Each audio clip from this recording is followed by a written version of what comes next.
Greetings, people. Good day. Hope everyone is well. Happy New Year. It's been a long time. So I thought I'd give a little bit of an update video today, kind of a shout out. I do have a new book out here. It's called A.EYE Candy, a museum of imaginary robots and other digital delights. There's the cover. There's the back cover. And I'd like to talk maybe a little bit about AI here, if I can. And so, the first thing is, I regularly teach this grad class called Emerging Comtech in the winter.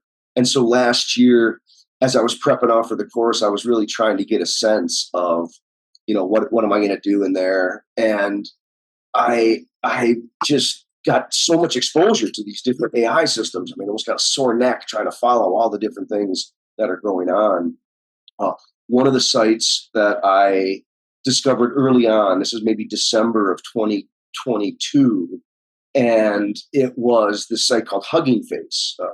I guess a lot of people here are familiar with it. If not, you go check it out. But you go to Hugging Face, and then you go to this Spaces on there, and the two that I used were Stable Diffusion 2.1 and one called Clip Interrogator.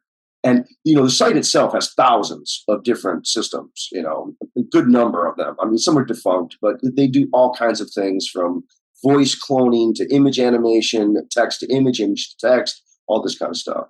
And the two that, like I said, I used Stable Diffusion, which generates images, and then Clip Interrogator. You take an image and you can draw it in and have it give you what it would recommend as a positive prompt or a negative prompt.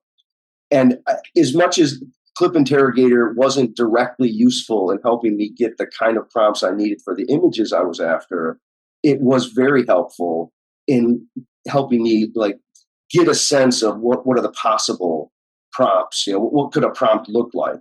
And so that was very helpful. So the book itself is it's a bunch. It's got a collection of robots. Let's see if I can close up. It's got a collection of I don't know, sort of kitschy kinds of robots. It has robots making art, and that's sort of the theme of the book, different robots making art. It has modern bestiary, so lots of fantastical animals and, imaginary creatures.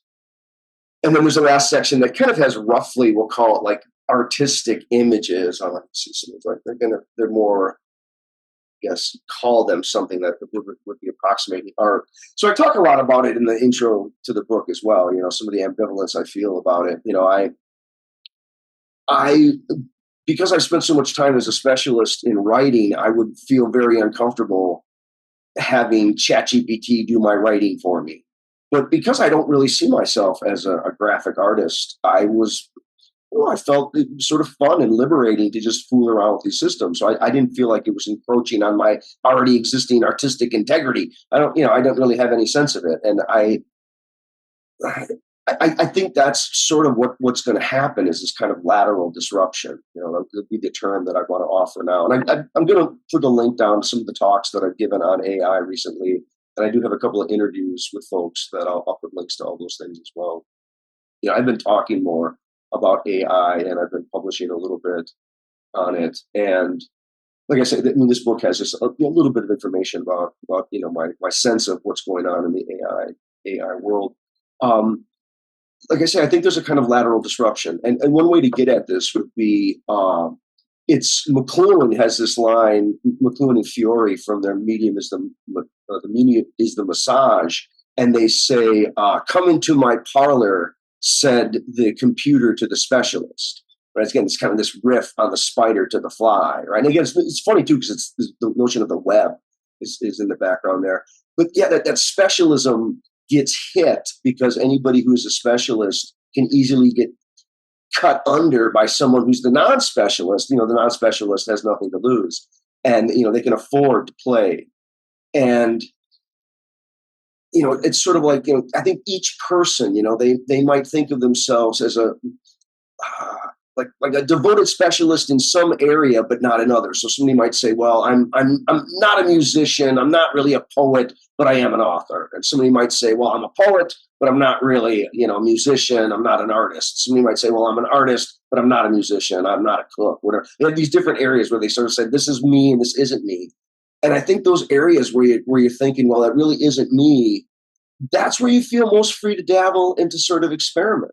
And so these AI systems, they're going to have a lot of lateral disruption as people extend and expand aspects of themselves into otherwise territories that would be, too intensive to try to develop themselves. And in the same way that I could see, there are serious artists, people who devoted their lives to painting, and who are really artists. And I don't see myself as an artist. I explicitly state in the book, I see myself as a curator, sort of custodian, as it were, to all of these very interesting images. And it was sort of like a digital fishing. You go out and you throw the net in the water and you scoop up stuff, and it's a kind of a magical fishing, because the images, that they're not like pre-existing. I mean, it's very strange, the kind of work that these algorithms do to generate the images. They're not just taking existing images and slightly altering them. They're compressing, very strange information. And I think I said this, I make it very clear, in the intro, I didn't use any name either of an artist. I didn't use any name of a corporation. I'm not, none of it had any trademark or copyright expressly put in the prompt. And if anything, the prompts were along the lines of a unique, unusual, surprising, robot standing atop a wooden table next to a wooden easel making surrealist art, whatever, something like that.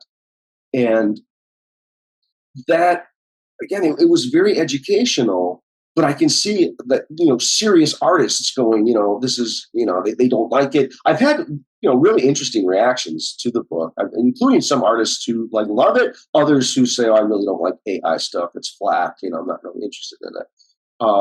But the reaction has been really, really kind of, it's exciting and pretty fun. I do think that, the AI stuff is not going to go away. And in the same way that when electricity hit in the mid 1800s, and people thought it was the devil, and it was accused of being Satan and all this kind of weird stuff.